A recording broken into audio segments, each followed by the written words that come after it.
Уникальная ферма в Дагестане стала точкой притяжения для туристов со всей России. Они приезжают, чтобы в буквальном смысле слова напитаться здоровьем. Получить его помогает парное верблюжье молоко, пить которое советуют даже врачи. Напиток ставит на ноги пациентов с онкологическими заболеваниями. Откуда в нем столько пользы и как подружиться с верблюдом? Мурат Магомедов приехал на ферму и все узнал.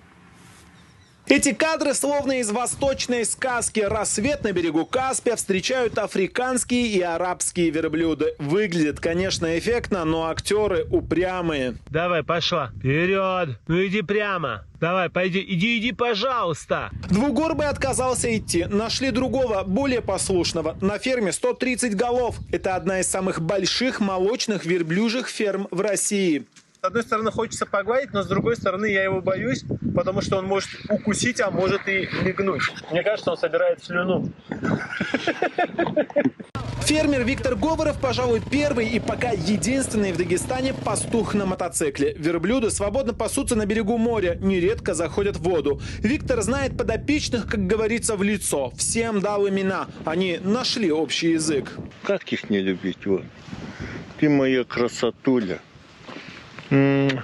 Просто золото. Такие дойные верблюдицы стоят почти 1 миллион рублей. Ценятся за то, что дают 10 литров молока в сутки. Однако их еще надо приучить доиться. И это сложная задача. Верблюды не коровы, молоком со всеми не делятся.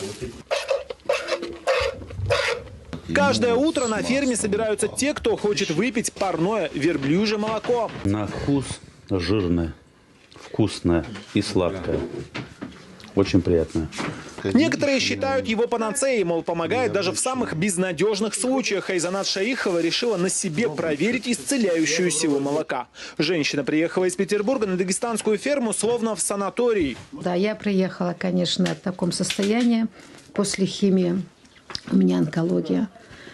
Ну вот уже сколько дней, 27-й день, я уже хожу, бегаю, у меня все прекрасно. Я надеюсь, что у меня и будут результаты прекрасные. Виктор Говоров делает так называемый шубат. Это напиток из верблюжьего молока, по вкусу напоминает то ли айран, то ли кефир. Шубат рекомендуют даже врачи при авитаминозах, сахарном диабете и других заболеваниях. Приезжают и для детей берут, у кого проблемы там с кишечником, с псориазмом. Нам объясняют, молоко полезное прежде всего потому, что верблюды с утра до вечера на вольном выпасе. Они едят такие травы, как саксаул, горькую полынь, расторопшу и подорожник. Когда только приехал на съемку, думал, что верблюды агрессивны и могут укусить, легнуть, плюнуть.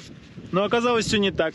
Верблюды настолько дружелюбны, что их можно вот так вот обнять, прижать к себе, погладить. Рябиньке нравится, когда ее чешут. Да?